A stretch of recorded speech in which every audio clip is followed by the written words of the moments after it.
Hello everyone, welcome to Bionation. Myself Vandana. कैसे हो आप सब लोग? आई होप कि आप सब लोग अच्छे होंगे। तो आज हम पढ़ने वाले हैं सेल के एक ऑर्गन जिसको कि हम बोलते हैं माइटोकॉन्ड्रिया। माइटोकॉन्ड्रिया और पावर हाउस ऑफ सेल भी हम इसको बोलते हैं। तो यहाँ पर माइटोकॉन्ड्रिया के बारे में जानने से पहले इसका जनरल इंट्रोडक्शन यहाँ पे डिस्कस करेंगे। तो सबसे पहले जानेंगे इसका जनरल इंट्रोडक्शन, यानी इसकी डिस्कवरी से रिलेटेड कुछ फैक्ट्स। माइटोकॉन्ड्रिया, और इसको हम क्या बोलते हैं? Power house of cell. Power house of cell क्यों? क्योंकि यहाँ पर क्या होता है, एनर्जी का प्रोडक्शन होता है in the form of ATP. ATP जिसको कि हम क्या बोलते हैं? ऊर्जा का सिक्का, या फिर कॉइन ऑफ एनर्जी, या करेंसी ऑफ एनर्जी भी बोलते हैं इसको।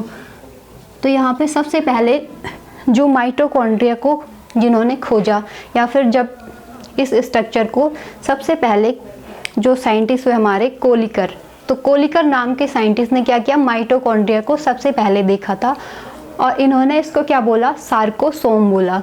माइटोकॉन्ड्रिया को माइटोकॉन्ड्रिया ना बोल के क्या बोला? सार्कोसोम। तो यहाँ पर डिस्कवरी ऑफ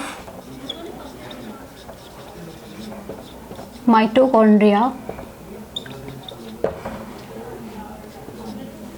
कौन करते हैं? माइटोकॉन्ड्रिया की खोज कोलिकर, कोलिकर नाम के साइंटिस्ट। ठीक है,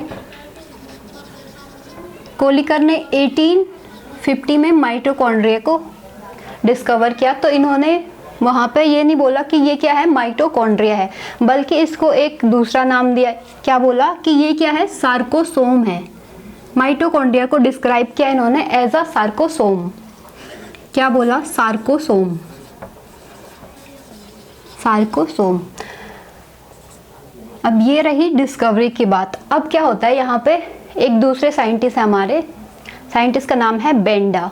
तो बेंडा बोलते हैं कि भाई ये सार्कोसोम जो है, इसको मैं क्या करता हूँ, एक अलग सा या फिर इसको दूसरा नाम देता हूँ। ठीक है, तो ये जो सार्कोसोम कोलिकर खोजते हैं, या फिर जिसको कोलिकर ने सार्कोसोम बोला, उसी स्ट्रक्चर को इन्होंने क्या नाम दिया? माइटोकॉन्ड्रिया, जिसको कि आज हम क्या करते हैं? सबसे ज़्यादा यूज़ करते हैं फॉर सार्कोसोम। ठीक, तो बेंडा ने क्या बोला? जो ये सार्कोसोम था, कोलिकर ने जिसको खोजा, तो इसी को बेंडा ने क्या बोला? ये क्या है? माइटोकॉन्ड्रिया है। ठीक है,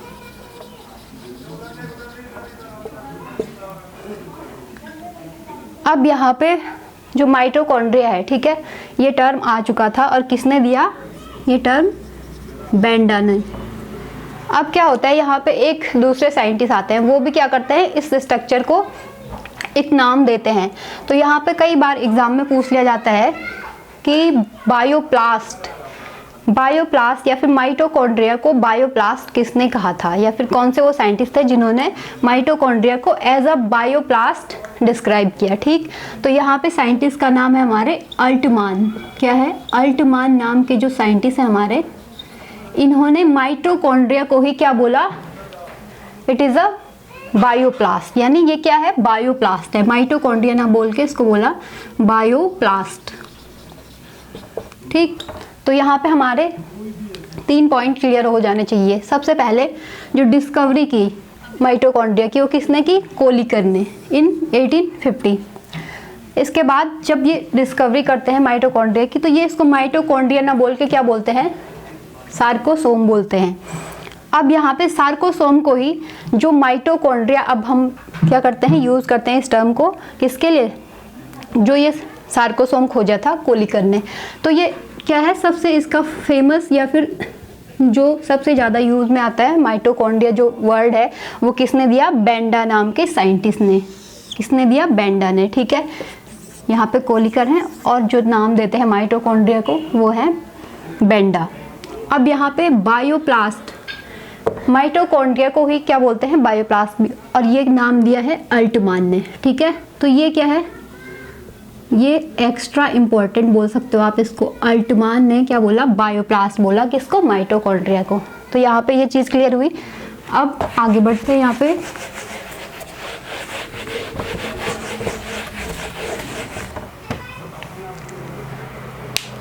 अब जो टर्म हम यूज़ करते हैं किसके लिए, पावर हाउस ऑफ सेल के लिए जो टर्म हम यूज़ करते हैं माइटोकॉन्ड्रिया वर्ड जो हम बार बार बोलते हैं, तो ये एक्चुअली जो वर्ड है ये किसके लिए यूज़ होता है, ग्रुप ऑफ माइटोकॉन्ड्रिया, या फिर जब क्या होता है बहुत सारे माइटोकॉन्ड्रिया जिसको आज हम माइटोकॉन्ड्रिया बोलते हैं, ये क्या होते हैं ग्रुप में प्रेजेंट होते हैं, ठीक है।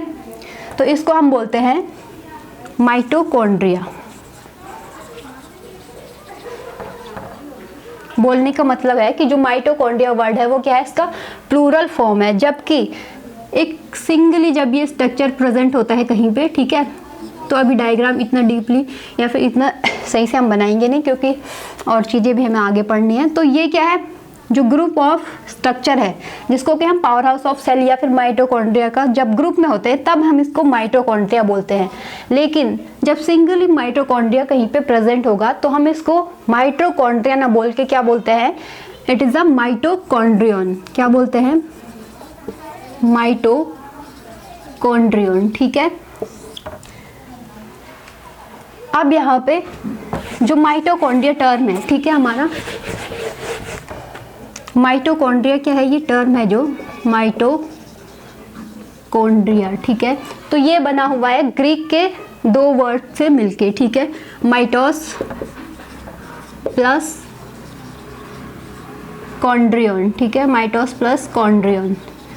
इसका मतलब ग्रीक में होता है, माइटोस का मतलब होता है यहाँ पे थ्रेड, थ्रेड या फिर क्या बोल सकते हैं धागा, और कॉन्ड्रियन का मतलब यहाँ पे होता है ग्रेन्यूल से, ग्रेन्यूल, ठीक है। तो बोलने का मतलब है कि जो हमारा माइटोकॉन्ड्रिया है अगर हम इसको with the help of any equipment जैसे इलेक्ट्रॉन माइक्रोस्कोप हो गया या फिर जो एडवांस टाइप ऑफ माइक्रोस्कोप होते हैं उनकी मदद से हम देखेंगे तो हमें वो माइटोकॉन्ड्रिया सेल के अंदर कैसा दिखाई देगा, एज अ थ्रेड या फिर एक धागे नुमा संरचना, या फिर कैसा दिखाई देगा, ग्रेन्यूल, ग्रेन्यूल के फॉर्म में, यानी छोटे छोटे जो क्या होते हैं कण होते हैं पार्टिकल के फॉर्म में हमें दिखाई देगा माइटोकॉन्ड्रिया, ठीक है। तो माइटोकॉन्ड्रिया कैसा है, थ्रेड लाइक और ग्रेन्यूल शेप का होता है।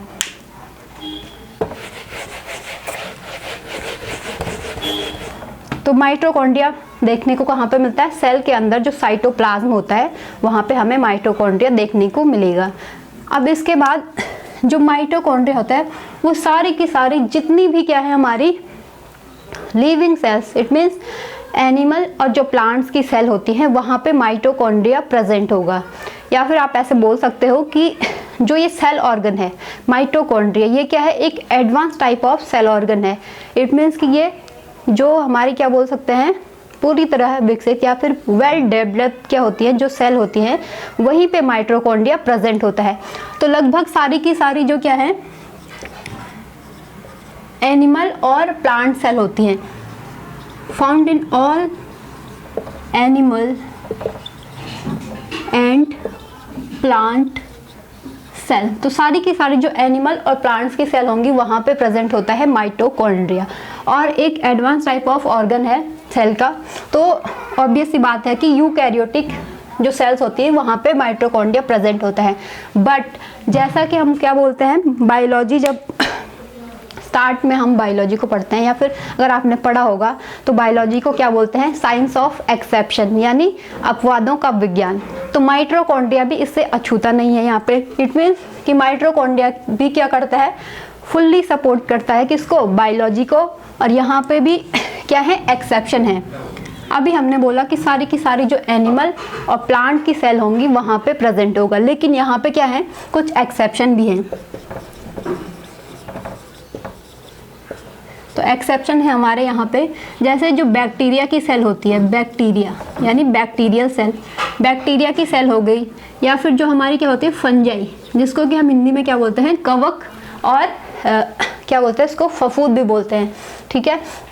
तो कवक या फिर फफूंद जो होती है वहाँ पे माइटोकॉन्ड्रिया क्या प्रेजेंट नहीं होगा, या फिर यहाँ पे माइटोकॉन्ड्रिया हमें दिखाई नहीं देता है, इनकी सेल में एब्सेंट होता है, ठीक है। माइटोकॉन्ड्रिया, बैक्टीरिया, फंजाई और कुछ जो क्या होती हैं साइनोबैक्टीरिया, अगर आपने सुना होगा, जिसको हम बोलते हैं ब्लू ग्रीन एल्गी, नील हरित शैवाल, ब्लू ग्रीन एल्गी। इसके अलावा क्या होता है जो ह्यूमन आरबीसी होती है, यानी रेड ब्लड कॉर्पसल्स या फिर रेड ब्लड सेल भी हम इसको बोलते हैं, ह्यूमन आरबीसी। तो human RBC bacterial cell, fungal cell और जो ब्लू ग्रीन एल्गे की जो सेल होती हैं वहाँ पे क्या होता है, ये माइटोकॉन्ड्रिया एब्सेंट होता है, ठीक है। बाकी जितने भी क्या होते हैं यूकैरियोट्स या फिर एनिमल और प्लांट की सेल होती है वहाँ पे जनरली ये प्रेजेंट होता है स्ट्रक्चर माइटोकॉन्ड्रिया, ठीक है। अब यहाँ पे आगे बढ़ते हैं।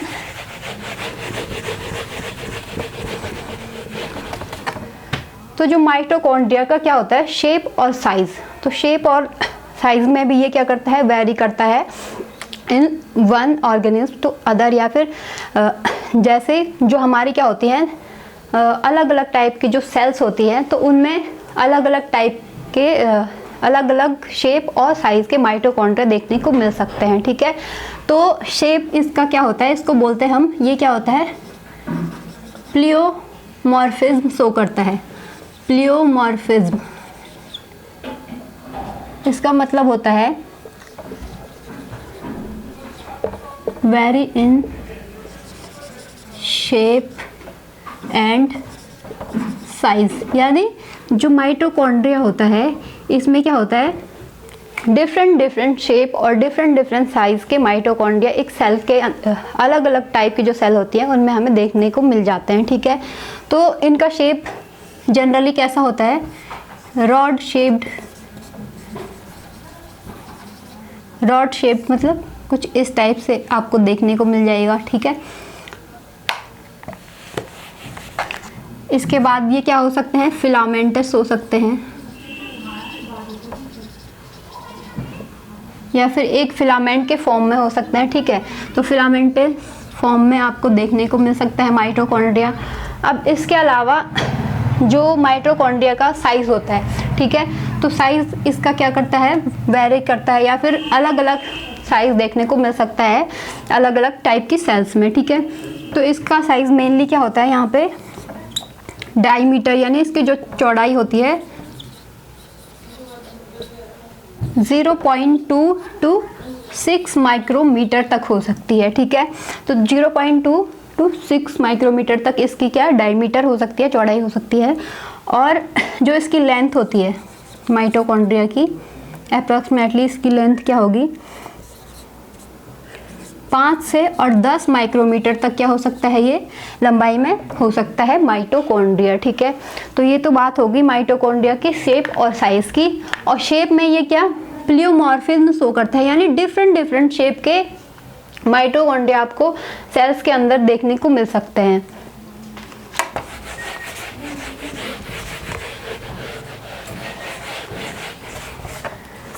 अब जो हमारे अंदर क्या होते हैं हमारे डिफरेंट ऑर्गन है, जैसे लीवर हो गया या फिर जो हमारे मसल्स होती हैं, ठीक है। तो अलग अलग जो ऑर्गन है उनमें क्या होती है उन अलग अलग ऑर्गन्स की सेल्स में क्या होता है अलग अलग नंबर ऑफ माइटोकॉन्ड्रिया देखने को मिल सकते हैं। इट मीन्स कि ह्यूमन की बॉडी से हमने क्या किया अलग अलग जो ऑर्गन है वहाँ से हमने 2 सेल्स को क्या किया निकाला, सेपरेट किया, ठीक है। अब हम उनको अगर एग्जामिन करते हैं देखते हैं तो वहाँ पे हमें डिफरेंट टाइप ऑफ या फिर डिफरेंट नंबर में माइटोकॉन्ड्रिया दिखने को मिल सकते हैं। यानी यहाँ पे क्या है ये 2 सेल्स हैं, ठीक है। ये माना हमने क्या बोला ये है लीवर की सेल, और ये क्या है ह्यूमन स्पर्म होता है जो, ठीक है, उसकी सेल है, यहाँ पे स्पर्म सेल है यहाँ पे। तो यहाँ पे मैं बता दूं आपको कि जो स्पर्म सेल होती है यहाँ पे माइटोकॉन्ड्रिया का नंबर क्या होता है बहुत ही कम होता है, ठीक है। तो यहाँ पे क्या होता है लेस माइटोकॉन्ड्रिया, या फिर यहाँ पे जो हम स्टडी करेंगे वो क्या है नंबर ऑफ माइटोकॉन्ड्रिया को हम स्टडी कर रहे हैं 2 सेल्स के अंदर। नंबर ऑफ बोलने का मतलब है कि जो अलग अलग सेल्स होती हैं अलग अलग टाइप की सेल्स होती है उनमें जो माइटोकॉन्ड्रिया की संख्या होती है वो क्या होती है अलग अलग हो सकती है, ठीक है।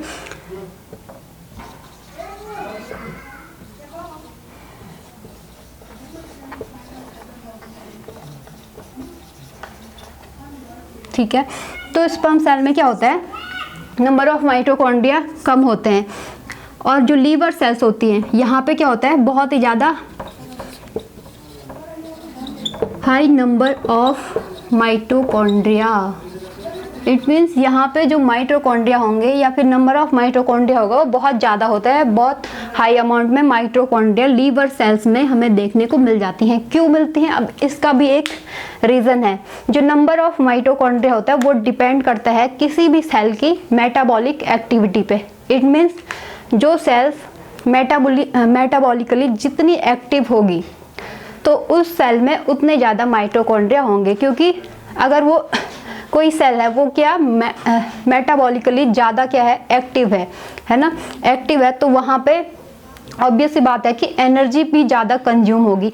जब एनर्जी ज़्यादा चाहिए सेल को तो उसके अंदर क्या होगा, माइटोकॉन्ड्रिया का अमाउंट भी ज़्यादा होगा।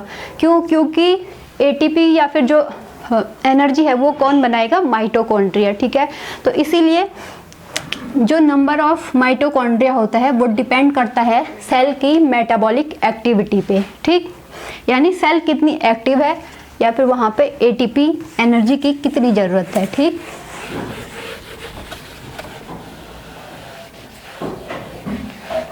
तो यहाँ पे हमने माइटोकॉन्ड्रिया का एक जनरल इंट्रोडक्शन यहाँ पे डिस्कस किया। अब इसके बाद यहाँ पे जानते हैं structure of mitochondria. Structure of mitochondria. तो अगर माइटोकॉन्ड्रिया के स्ट्रक्चर को समझना है कि कैसे कैसे माइटोकॉन्ड्रिया बना हुआ है, इस चीज़ को हम समझ सकते हैं इसके स्ट्रक्चर को ड्रॉ करके।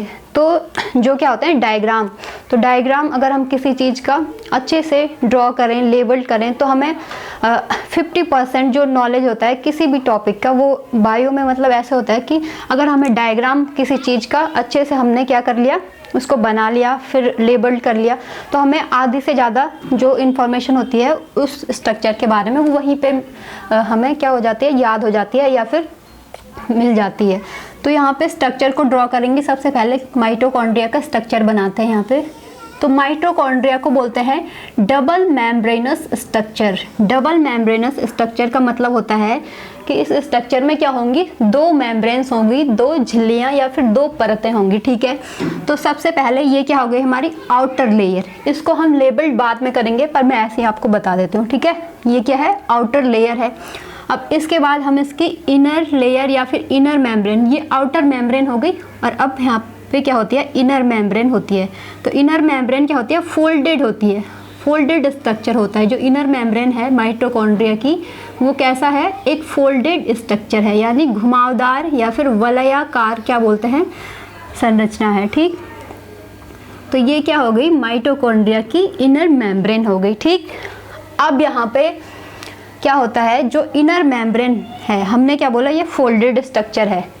अब इस फोल्डेड स्ट्रक्चर और जो ये आउटर मेम्ब्रेन, यानी इनर मेम्ब्रेन और आउटर मेम्ब्रेन के बीच में जो ये खाली जगह या फिर जो ये स्पेस है, इसको हम बोलते हैं इंटर मेम्ब्रेनस स्पेस। यानी दो मेम्ब्रेन्स के बीच का जो स्पेस होगा उसको हम क्या बोलेंगे, इंटर मेम्ब्रेनस स्पेस। तो ये क्या है यहाँ पे, इंटर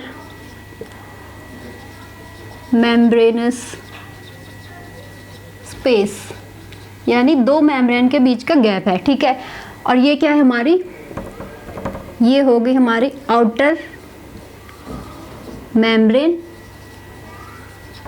क्योंकि दो मेम्ब्रेन है तो एक आउटर और दूसरी होगी इनर मेम्ब्रेन। ये क्या हो गई, जो फोल्डेड वाली मेम्ब्रेन है अंदर की तरफ को जो मेम्ब्रेन होगी उसको हम बोलेंगे इनर मेम्ब्रेन,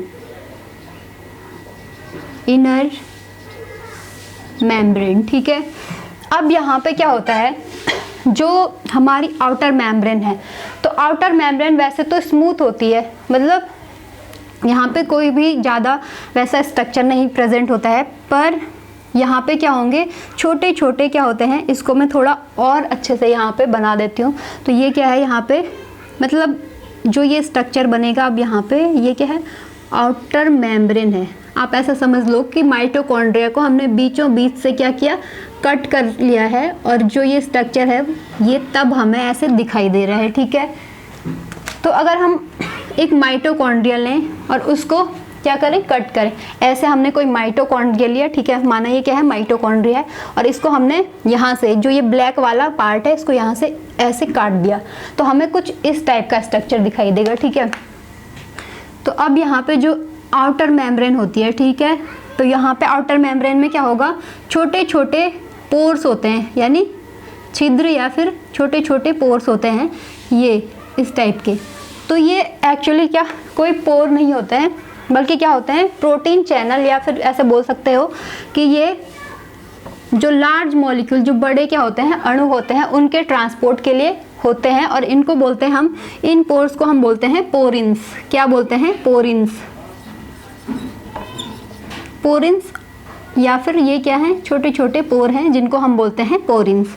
और ये क्यों होते हैं, जो लार्ज मॉलिक्यूल हैं उनके ट्रांसपोर्ट के लिए ये पोरिन्स या फिर पोर होते हैं। किसमें, आउटर मेम्ब्रेन, माइटोकॉन्ड्रिया की आउटर मेम्ब्रेन में प्रेजेंट होंगे पोर्स, जिनको हम बोलेंगे पोरिन्स।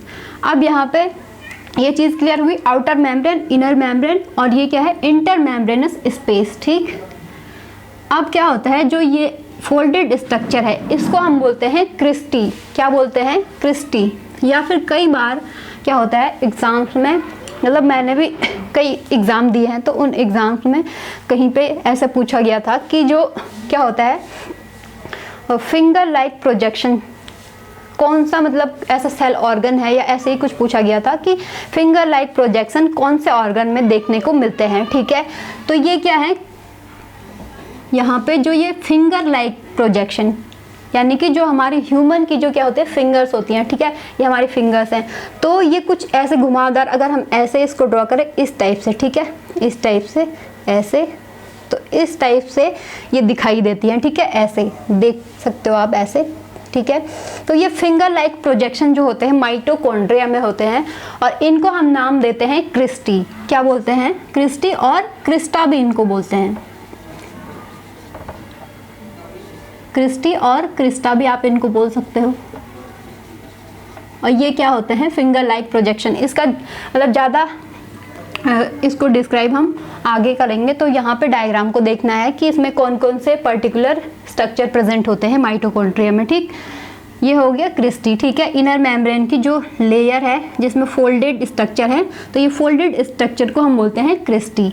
अब इसी क्रिस्टी में क्या लगे होते हैं, जैसे जो क्या होता है टेनिस का रैकेट होता है ना, कुछ इस टाइप से होता है, या फिर जो कैंडीज होती हैं वो क्या होते हैं इस टाइप से, या फिर कैंडीज या जो टेनिस का रैकेट होता है इस टाइप से। अगर नहीं भी होता है तो मान लो कुछ ऐसे स्ट्रक्चर यहाँ इस क्रिस्टी में, यहाँ पे इसकी आउट मतलब इसमें ऐसे लगे होते हैं, ठीक है। क्रिस्टी में अंदर की तरफ को ऐसे ये स्ट्रक्चर लगे होते हैं, और इन स्ट्रक्चर को बोलते हैं हम F1 पार्टिकल या फिर ऑक्सीसोम। F1 पार्टिकल या फिर क्या बोलते हैं इनको, ऑक्सीसोम बोलते हैं, ठीक है। तो ऐसे ये स्ट्रक्चर क्या होते हैं, पूरी की पूरी जो ये क्रिस्टी या फिर जो ये इनर मेम्ब्रेन है, इस इनर मेम्ब्रेन में लगे होंगे, ठीक। तो अब ये क्या हो गया हमारा F1 पार्टिकल, या फिर इसको हम बोलेंगे ऑक्सीसोम। F1 पार्टिकल, या फिर इसको हम नाम देते हैं ऑक्सीसोम, ठीक है। ऑक्सीसोम हो गया। अब इसके बाद इसमें क्या होता है, ठीक हो, ठीक है। तो अब ऑक्सीसोम, तो अब इसके बाद यहाँ पर क्या होता है, जो इनर मेम्ब्रेन है, ठीक है। तो इनर मेम्ब्रेन में जो ये कैविटी है, जो ये क्या है कैविटी टाइप की है, तो इस कैविटी को हम बोलते हैं मैट्रिक्स। क्या बोलते हैं, या फिर इसका जो क्या बोल सकते हैं ग्राउंड मटेरियल है ये किसका, इनर मेम्ब्रेन का। इसको क्या बोलते हैं हम, इस कैविटी को बोलते हैं हम मैट्रिक्स। क्या बोलते हैं, मैट्रिक्स। और इसी जो ये माइटोकॉन्ड्रियल मैट्रिक्स बोलते हैं इसको, तो इसी मैट्रिक्स में क्या होती है, जो हमारी क्रेब्स साइकिल होती है, यानी क्रेब्स चक्र, जो वो साइकिल है वो यहीं पे क्या होती है, जो क्रेब्स साइकिल होती है वो भी यहीं पे क्या होगी, पूरी होती है, या फिर यहाँ पे वो चीज़ होती है।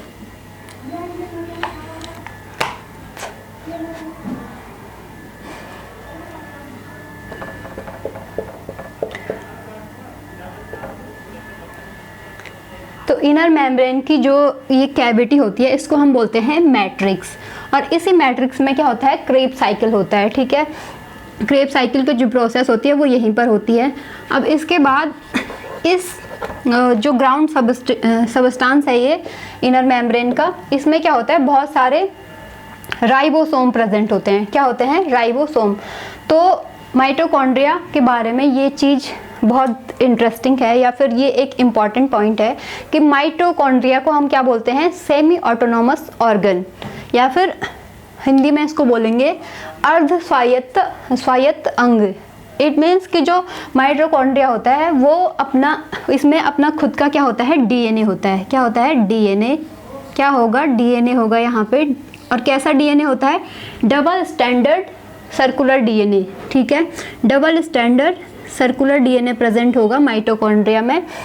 और जो ये डीएनए होगा, इस डीएनए की वजह से जो माइटोकॉन्ड्रिया है वो खुद को क्या कर सकता है? डिवाइड कर सकता है, यानी मल्टीप्लाई कर सकता है खुद को, या फिर खुद के नंबर में क्या कर सकता है? इंक्रीज कर सकता है। इसमें क्या हो सकता है? एक माइटोकॉन्ड्रिया क्या कर सकता है? दूसरे अदर जो माइटोकॉन्ड्रिया उनको बना सकता है। ठीक है, यानी इसमें सेल्फ रेप्लिकेशन की जो कैपेसिटी होती है वो प्रेजेंट होती है। ठीक, इसके अलावा डबल स्टैंडर्ड, ये क्या है हमारा यहाँ पे?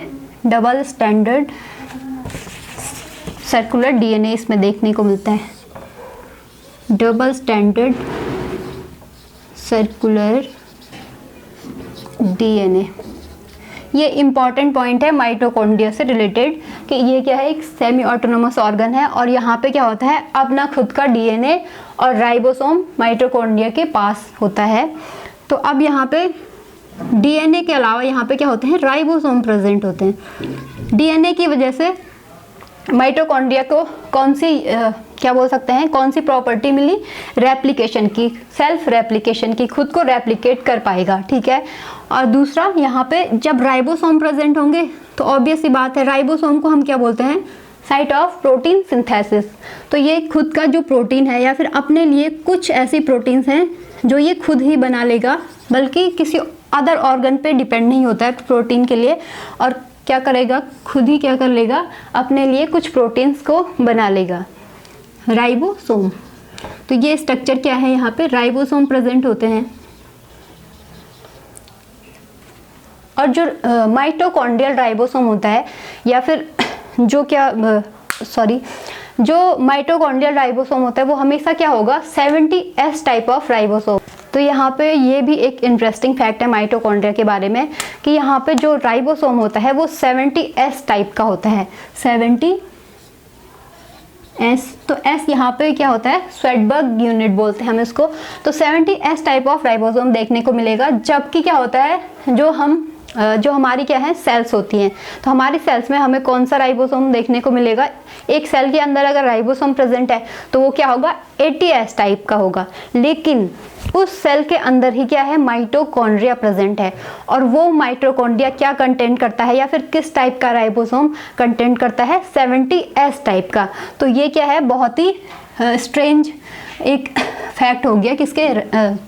माइटोकॉन्ड्रिया के बारे में। ठीक है, तो अब यहाँ पे ये माइटोकॉन्ड्रिया के स्ट्रक्चर को हमने देख लिया है कि इसमें कौन कौन सी पर्टिकुलर स्ट्रक्चर प्रेजेंट होते हैं। और अब हम यहाँ पे इनको थोड़ी बहुत, यानी इनको क्या करेंगे? डिस्क्राइब करेंगे, इनके बारे में जानेंगे कि आखिर इनका क्या क्या फंक्शन होता है, कैसे कैसे ये वर्क करते हैं ये स्ट्रक्चर। ठीक है, तो एक बार फिर से यहाँ पे देख लेंगे स्ट्रक्चर को अच्छे से। तो ये माइटोकॉन्ड्रिया क्या है? डबल मेम्ब्रेनस स्ट्रक्चर है। दो मेम्ब्रेन यहाँ पे प्रेजेंट है, आउटर मेम्ब्रेन और इनर मेम्ब्रेन। और आउटर मेम्ब्रेन और इनर मेम्ब्रेन के बीच का स्पेस क्या है? Inter membranes space. ठीक है, अब इसके बाद क्या होता है? जो आउटर मेम्ब्रेन होती है, तो आउटर मेम्ब्रेन में क्या होंगे? छोटे छोटे पोर्स होते हैं, जिन पोर्स को हम क्या बोलते हैं? पोरिन्स बोलते हैं। क्या बोलते हैं? पोरिन्स। तो पोरिन्स मेनली क्या होते हैं? प्रोटीन के चैनल या फिर इंटीग्रल प्रोटीन होती हैं, जो क्या आउटर मेम्ब्रेन में क्या होती हैं? धसी हुई होती है। ठीक, इसके बाद यहाँ पे क्या होगा? डबल स्टैंडर्ड डीएनए होता है। यानी डबल स्टैंडर्ड का मतलब यहाँ पे डीएनए का सिर्फ एक स्ट्रैंड ना होके बल्कि क्या होते हैं? डबल। यहाँ पे ये हो गया एक स्ट्रैंड और ये दूसरा। अब यहीं पे अगर बात करें सेल की, ठीक है, हमने क्या बोला? माइटोकॉन्ड्रिया में कैसा? सर्कुलर डीएनए होता है और डबल स्टैंडर्ड होता है हमेशा। तो जो सेल होती है, सेल में क्या होता है? हेलिकल या फिर क्या बोल सकते हैं? डबल हेलिकल होता है और कॉइल डीएनए होता है। जो सेल के अंदर होगा वो कुछ इस टाइप से होता है। ठीक है, इस टाइप से कॉइल डीएनए होता है। लेकिन जो बैक्टीरिया हो गए या फिर माइटोकॉन्ड्रिया, इसके अलावा क्लोरोप्लास्ट में भी क्या होता है, डबल स्टैंडर्ड डीएनए या फिर double standard circular DNA present होता है। ठीक, अब जो राइबोसोम होंगे वो क्या होंगे, 70S टाइप के राइबोसोम होंगे। और क्रिस्टी जो कि क्या होता है, फिंगर लाइक प्रोजेक्शन होता है, किसमें, इनर मेम्ब्रेन का फोल्डेड स्ट्रक्चर जिसको हम बोलते हैं क्रिस्टी। अब इसके बाद क्रिस्टी में क्या लगे होते हैं, F1 पार्टिकल जिनको हम ऑक्सीसोम भी बोलते हैं। और जो माइटोकॉन्ड्रिया का क्या होता है, ग्राउंड सरफेस होता है या फिर जो इनर मेम्ब्रेन में जो कैविटी प्रेजेंट होती है उसको हम क्या बोलते हैं, मैट्रिक्स। और इसी मैट्रिक्स में जो क्रेब साइकिल है वो क्या होगी, क्रेब साइकिल की जो प्रोसेस है वो यहाँ पे मैट्रिक्स में होगी। ठीक है, तो अब यहाँ पे इनको डिस्क्राइब करेंगे, इनमें कौन कौन सी प्रोसेस यहाँ पे देखने को मिलती हैं। तो अब यहाँ पे जो माइटोकॉन्ड्रिया है इसके जो स्ट्रक्चर हमने ड्रॉ किया, इसमें जो स्ट्रक्चर है इसको हम कैसे डिफाइन करेंगे। ठीक है, तो यहाँ पे माइटोकॉन्ड्रिया का अगर स्ट्रक्चर कहीं पे हमें डिस्क्राइब करने के लिए आता है तो हम क्या बोलेंगे, माइटोकॉन्ड्रिया क्या होता है, double membranous structure, double membranous structure. और सेल ऑर्गेनेल या फिर सेल का जो ऑर्गन है माइटोकॉन्ड्रिया, ये कैसा है, डबल मेम्ब्रेन है, यहाँ पे 2 मेम्ब्रेन प्रेजेंट होंगी। अब इसके बाद आउटर लेयर, आउटर मेम्ब्रेन को क्या बोलते हैं हम, आउटर मेम्ब्रेन कैसी थी,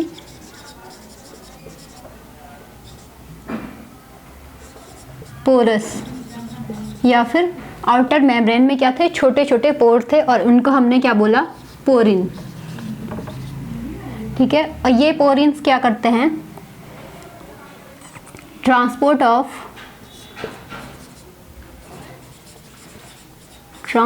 ऑफ लार्ज मॉलिक्यूल, ट्रांसपोर्ट करेंगे जो बिगर मॉलिक्यूल होंगे वो पोरस या फिर जो पोरिन है उनके थ्रू क्या करेंगे, माइटोकॉन्ड्रिया में एंटर या फिर एग्जिट करेंगे। इसके बाद जो 2 मेम्ब्रेन्स के बीच का स्पेस था उसको हमने क्या बोला, इंटर मेम्ब्रेनस स्पेस। तो यहाँ पे हम लिख सकते हैं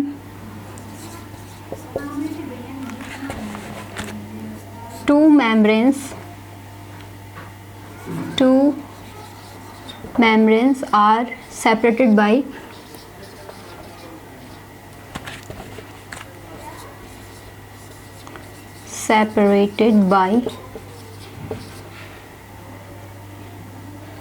intermembranous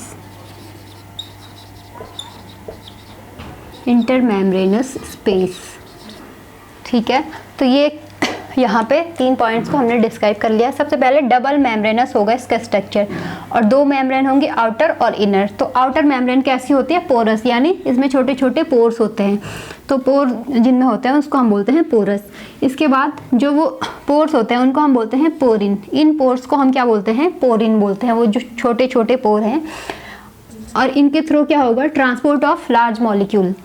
इसके बाद जो 2 मेम्ब्रेन्स के बीच का क्या है, स्पेस है, जो खाली जगह है आउटर मेम्ब्रेन और इनर मेम्ब्रेन के बीच, उसको हमने क्या बोला, इंटर मेम्ब्रेनस स्पेस। ठीक, अब अगले पॉइंट,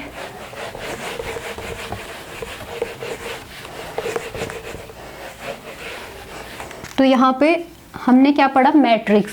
ठीक है, तो कैविटी मैट्रिक्स क्या है, माइटोकॉन्ड्रिया के अंदर मैट्रिक्स क्या होता है, कैविटी ऑफ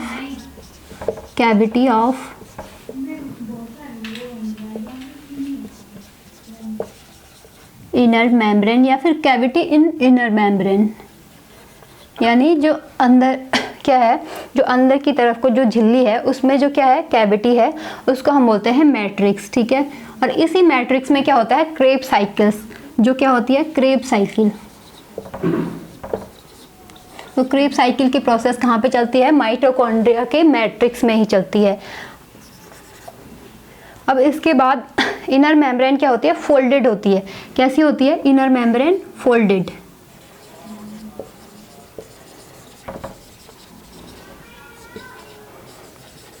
इनर मेम्ब्रेन क्या है हमारी, फोल्डेड स्ट्रक्चर है। ठीक है, और इन फोल्डेड स्ट्रक्चर को हमने क्या बोला, क्रिस्टी। फोल्ड्स ऑफ या फिर जो फोल्डिंग्स हैं किसकी, इनर मेम्ब्रेन्स की जो फोल्डिंग्स हैं उनको हमने क्या बोला, क्रिस्टी, ठीक है।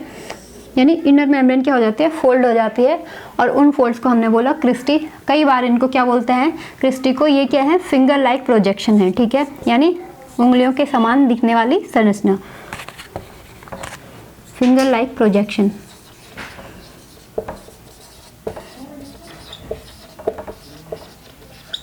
तो ये चीज़ यहाँ पे आपको याद रखना है, ठीक है, ये क्या है, इंपॉर्टेंट है, यहाँ पे कई बार क्वेश्चन पूछ लिया जाता है एग्जाम में। अब यहाँ पे जो हमने क्रिस्टी पढ़ा था, ठीक है, तो क्रिस्टी पे हमने क्या बोला, F1 पार्टिकल लगे होते हैं क्रिस्टी पे, इनर मेम्ब्रेन के जो फोल्डेड स्ट्रक्चर है उनको हमने बोला क्रिस्टी, ठीक है, ये फोल्डेड स्ट्रक्चर है, इसको हमने बोला क्रिस्टी। और इस क्रिस्टी पे लगे हैं छोटे छोटे ऐसे टेनिस के रैकेट के जैसे होते हैं। अगर हम इनको अच्छे से एग्जामिन करें माइक्रोस्कोप की मदद से तो ये कैसे दिखाई देंगे, इस टाइप से, ठीक है। तो जो ये एक पार्टिकुलर जो ये क्या है, पार्टिकल है यहाँ पे, इसको हम बोलते हैं F1 पार्टिकल। ये क्या है, F1 पार्टिकल। तो इस F1 पार्टिकल का जो शेप या फिर जो स्ट्रक्चर होता है वो कुछ इस टाइप से होता है। और जो ये वाला स्ट्रक्चर होता है राउंडेड शेप वाला, इसको हम बोलते हैं हेड। ये क्या है, हेड है। और ये है स्टॉक। और जो ये सबसे ये वाला पार्ट, इसको हम बोलते हैं बेस। तो हेड को हम क्या बोलते हैं, F1, और जो बेस है इसको हम बोलते हैं F0, ठीक है। तो जो ये F1 पार्टिकल है ये पार्टिसिपेट करता है किसमें, इलेक्ट्रॉन ट्रांसपोर्ट चेन जो रिएक्शन होती है वहाँ पे F1 पार्टिकल इन्वॉल्व होता है, ठीक है। तो F1 पार्टिकल या फिर ऑक्सीसोम,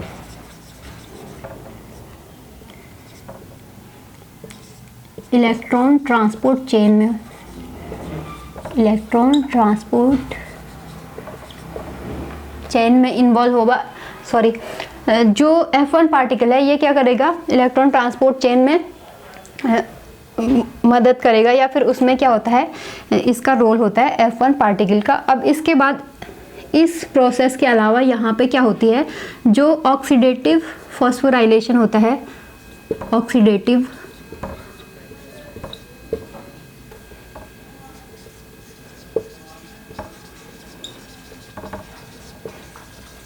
तो ऑक्सीडेटिव फॉस्फोराइलेशन यानी इस प्रोसेस में क्या होता है, एडीपी से क्या बनता है, एटीपी, मेनली यहाँ पे एटीपी बनता है ऑक्सीडेटिव फॉस्फोराइलेशन में। तो यहाँ पे ये दो प्रोसेस कहाँ पे होती हैं, या फिर F1 पार्टिकल इन दो प्रोसेस में इन्वॉल्व होता है। माइटोकॉन्ड्रिया का जो F1 पार्टिकल है या फिर ऑक्सीसोम है वो सेलुलर रेस्पिरेशन भी बोल सकते हैं इसको, ठीक है। तो सेलुलर रेस्पिरेशन में जो क्या होते हैं स्टेप होते हैं वहाँ पे इन्वॉल्व होगा, या इनको हम बोलते हैं इलेक्ट्रॉन ट्रांसपोर्ट चेन, और ऑक्सीडेटिव फॉस्फोराइलेशन में क्या करता है, हेल्प करता है, वहाँ पे इन्वॉल्व होता है। F1 पार्टिकल है, इसका जो F0 यानी F0 क्या है, बेस, और F1 क्या है, हेड। तो F0 और F1 क्या करते हैं, F0 और F1 को हम कंबाइनली क्या बोलते हैं, इसको हम बोलते हैं एटीपी सिंथेज। यानी कि ये क्या करेगा, एटीपी प्रोडक्शन को क्या करेगा, कैटालाइज करेगा, यानी एटीपी प्रोड्यूस हो उस प्रोसेस में क्या करेगा, एज अ कैटालिस्ट ये यहाँ पे क्या करता है,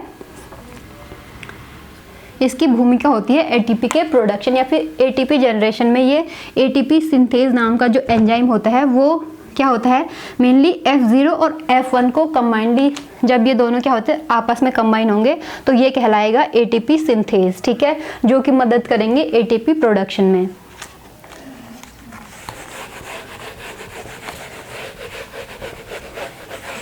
अब इसके बाद हमने बोला था कि जो माइटोकॉन्ड्रिया होता है, ठीक है, वो क्या है, सेमी ऑटोनोमस ऑर्गन है, यानी अर्ध स्वायत्त अंग है। क्यों बोला, क्योंकि यहाँ पे क्या होता है, इसका खुद का डीएनए होता है, इसके पास क्या होता है, ओन डीएनए एंड राइबोसोम।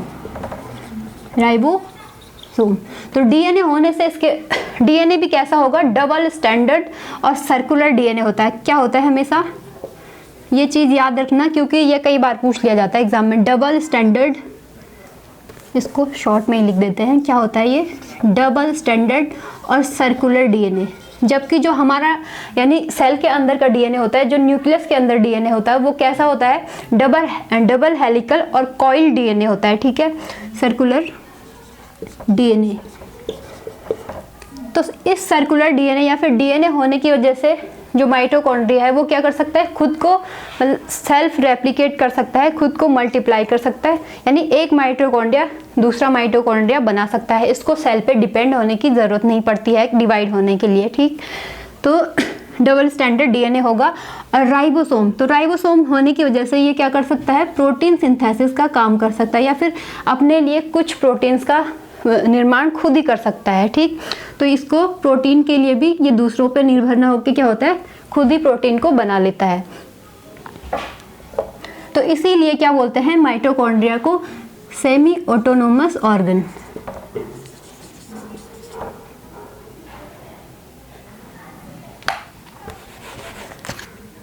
क्या होगा, सेमी ऑटोनोमस ऑर्गन।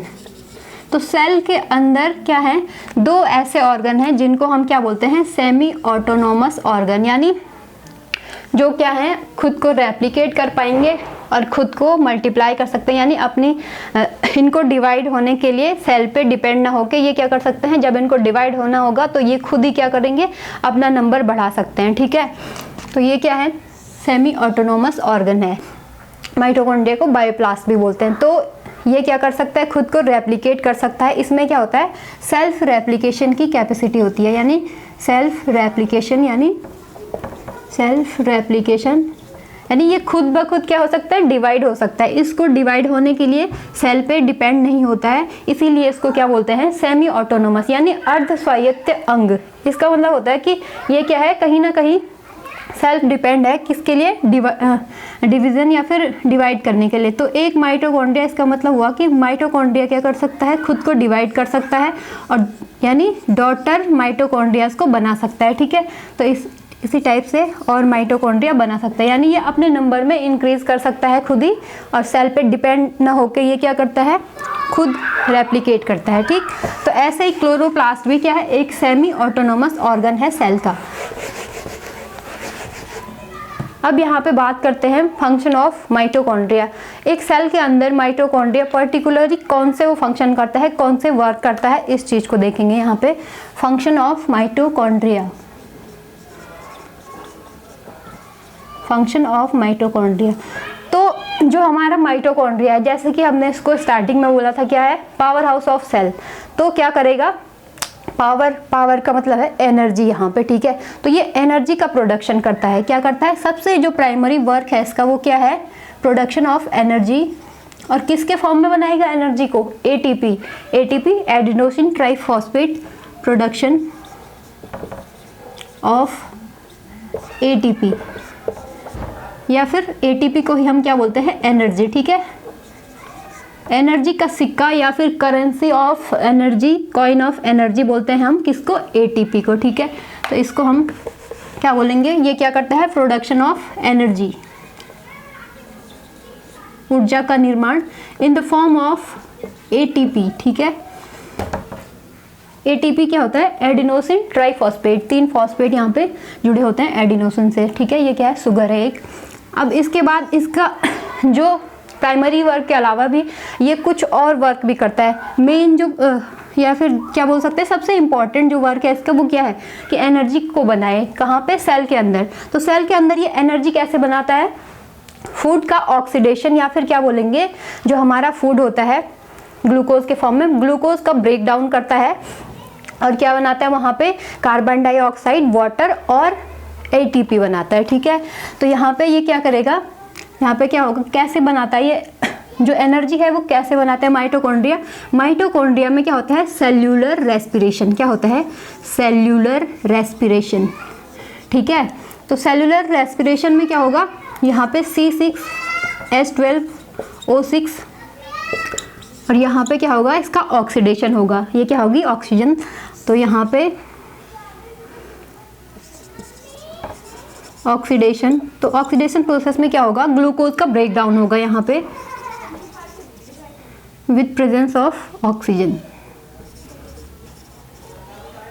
तो ब्रेक डाउन के बाद क्या बनेगा, यहाँ पे ग्लूकोज का जब ऑक्सीडेशन हो रहा है, ब्रेक डाउन हो रहा है, ग्लूकोज टूट रहा है, किस में टूटेगा, तो ये होगा यहाँ पे CO2 carbon dioxide plus H2O water के कुछ मॉलिक्यूल निकलेंगे प्लस ATP। ATP क्या है अब यहाँ पे, एनर्जी, तो energy is equal to ATP, ठीक है। तो एनर्जी किस फॉर्म में प्रोड्यूस होती है, माइटोकॉन्ड्रिया में या फिर सेल के अंदर, ATP के फॉर्म में। तो ये इस टाइप से यहाँ पे क्या होता है, एनर्जी का प्रोडक्शन होता है थ्रू सेल्यूलर रेस्पिरेशन। और ये सारी की सारी प्रोसेस कहाँ पे चलती है, माइटोकॉन्ड्रिया के मैट्रिक्स में या फिर माइटोकॉन्ड्रिया के अंदर, ठीक। अब इसके अलावा भी इसके कई फंक्शन होते हैं, ये तो इसका मेजर फंक्शन हो गया, पर इसके कुछ सेकेंडरी फंक्शन होते हैं, जैसे सेल एपोप्टोसिस,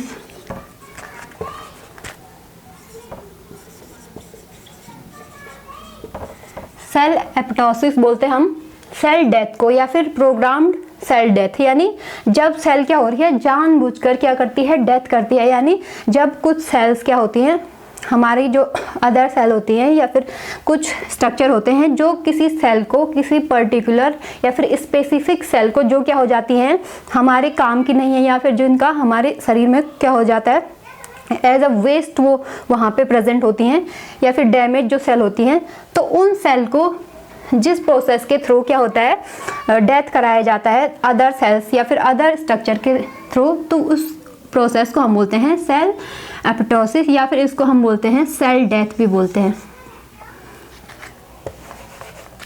क्या है ये प्रोसेस, एपोप्टोसिस, इसको हम बोलते हैं सेल डेथ।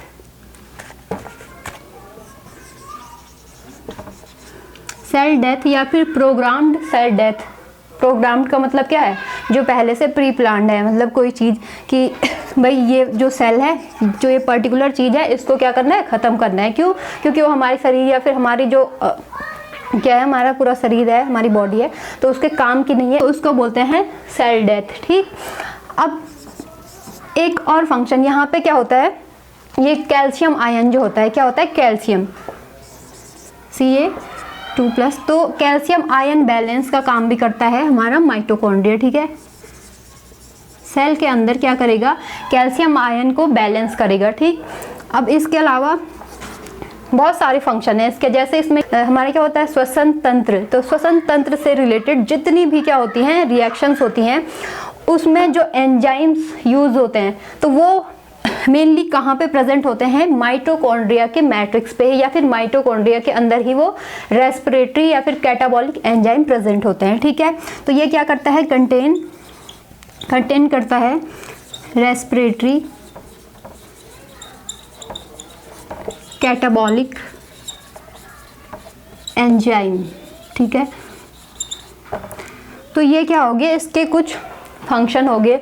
इसके अलावा इसमें क्रेब्स साइकिल की प्रोसेस चलती है, साथ ही साथ इलेक्ट्रॉन ट्रांसपोर्ट हो गया, इलेक्ट्रॉन ट्रांसपोर्ट सिस्टम होता है जो रेस्पिरेटरी सिस्टम में, और जो क्या होता है हमारा ऑक्सीडेटिव फॉस्फोराइलेशन, जिसमें क्या बनता है, ATP का निर्माण होता है। तो वो सारी प्रोसेस कहाँ पे होती है, माइटोकॉन्ड्रिया के अंदर ही होती है। अब इसके अलावा जो हमारे बॉडी में क्या होता है, 90% एनर्जी जो होती है वो कौन बनाता है, माइटोकॉन्ड्रिया, ठीक है। तो ये क्या करेगा, आउट ऑफ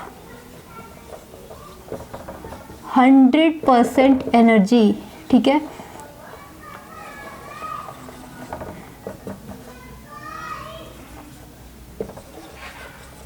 हमारे शरीर में जो क्या होती है, 100% एनर्जी होती है, या फिर जो 100% है टोटल एनर्जी होती है, उसका 90% कौन बनाता है, उसका 90% बनाता है हमारा माइटोकॉन्ड्रिया, या फिर माइटोकॉन्ड्रिया के अंदर ही 90% ऑफ एनर्जी बनती है यहाँ पे, ठीक। इसका मतलब सिर्फ और सिर्फ जो 10% एनर्जी है वो सेल माइटोकॉन्ड्रिया के बाहर यानी साइटोप्लाज्म वगैरह में वहाँ पे बनती है। बाकी जो 90% क्या है ऊर्जा है वो बनेगी माइटोकॉन्ड्रिया के अंदर। अब इसके अलावा सेल के अंदर क्या होते हैं, जितने भी एंजाइम है, ठीक है, जितने भी, मैंने 100% लगा लो, ठीक है, 100% जो एंजाइम्स हैं, ठीक है, 100% एंजाइम, जितने भी एंजाइम है, टोटल एंजाइम एक सेल के अंदर, तो आउट ऑफ 100% ऑफ एंजाइम जो सेल के अंदर है, लगभग 70% कहाँ पे होते हैं, हमारी माइटोकॉन्ड्रिया में होता है, ठीक है, 70%। बोलने का मतलब है यहाँ पे कि हमारे शरीर में जो सेलुलर रेस्पिरेशन होता है, यानी एरोबिक रेस्पिरेशन, या फिर क्या बोलते हैं इसको, वायवीय श्वसन से रिलेटेड, और जो एटीपी प्रोडक्शन से रिलेटेड प्रोसेस होती है, सारी की सारी कहाँ पे होती है, माइटोकॉन्ड्रिया के अंदर ही होती हैं। और एटीपी प्रोडक्शन के व्यू से ये बहुत ही ज़्यादा इम्पॉर्टेंट ऑर्गन है। ठीक, तो आज हमने यहाँ पे माइटोकॉन्ड्रिया को पढ़ा, उसके कुछ जनरल फीचर्स को जाना, साथ ही साथ हमने पढ़ा इसके स्ट्रक्चर को और फंक्शन को। मेनली हम यहाँ पे ऑर्गन को पढ़ेंगे उनके स्ट्रक्चर और फंक्शन के बेस पे। तो यहाँ पे आज हमने माइटोकॉन्ड्रिया को कंप्लीट कर लिया है और अगली वीडियो में पढ़ेंगे सेल के किसी और ऑर्गन के बारे में।